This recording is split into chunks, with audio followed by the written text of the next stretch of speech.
The Walker guest house is special because of its architecture. It tells you who to be in the house. It tells you how to live in the house. And you're happy to be told because it's smarter than you are.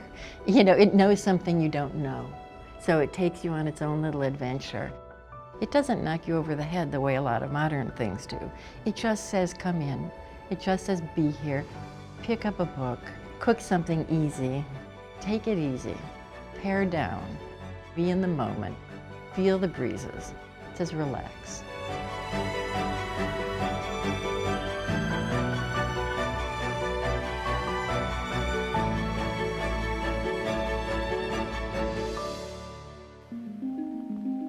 Paul Walker was a modest man from a family of remarkably beneficent people. Around 1913, T.B. Walker, Walt's grandfather, was one of the wealthiest men in the United States and very civic-minded and very religious.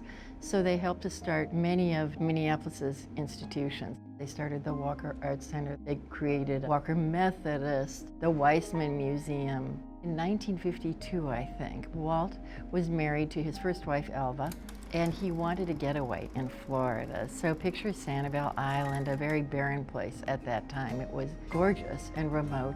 And then things in their marriage got complicated, and Walt was slowing down on the project, and Rudolph came to Walt and said, look, why don't you try this? Just let me design a guest house that you're going to like so much you won't even care about the main house.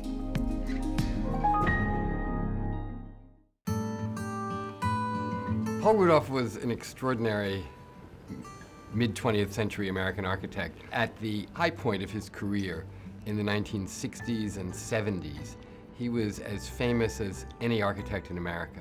But his unusual career began with this group of absolutely magnificent and brilliant small houses he did in Florida in the early 1950s when he was just starting out. And they were all explorations of some different modern idea. He was playing with new kinds of materials, new kinds of mechanical systems, ways to combine a sort of traditional formalism with a new modern relaxed openness. He was playing with the connection between the water and land. Within it is a smaller box that you actually lived in, and then these amazing flaps that opened up to become the roof of decks and porches around the house when you wanted the house open to be sitting outside. When you wanted to close the house, it became an intimate, closed, private place that also allowed it to be closed for the weather against storms and things like that. So it was a brilliantly inventive way to make the house a living, changing thing all the time.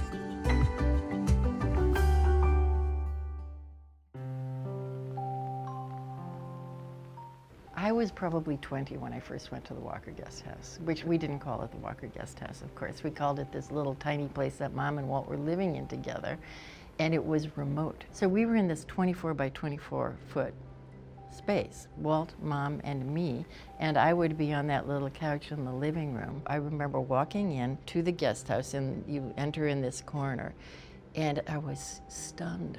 It was beautiful. It was like an art installation. It had these deep gray floors, a gray wall, and just stark color, furniture that Rudolph had painted and designed just for the spots, and there was nothing wasted. When the flaps were up, of course, it became a different world entirely. There's a slanted light, and the breezes are always there. You don't need air conditioning because Rudolph has designed it to make use of these fabulous ocean breezes. And you're being put into a space in a way only architecture can do. And you're learning to live a certain way by the way something was designed. So this is Rudolph's genius at the Walker Guest House. But I don't think there's a family member or a cousin or anybody who has stayed at the house and not felt this. When Walt passed away, he left the house and the land in Sanibel to my mother. And during Mother's older age, she started passing things along to us. So that we've had a long time to have a conversation about the fate of the house. And we all knew we wanted to see it preserved, to go to a collector or a museum who understood it. I think Walt Walker was very much ahead of his time. I mean, he was a traditional man in some ways, but an iconoclast in others. And he did not particularly care what the world thought. What he wanted was a beautiful, simple, understated, but clear-headed kind of house. And that's what Paul Rudolph gave him.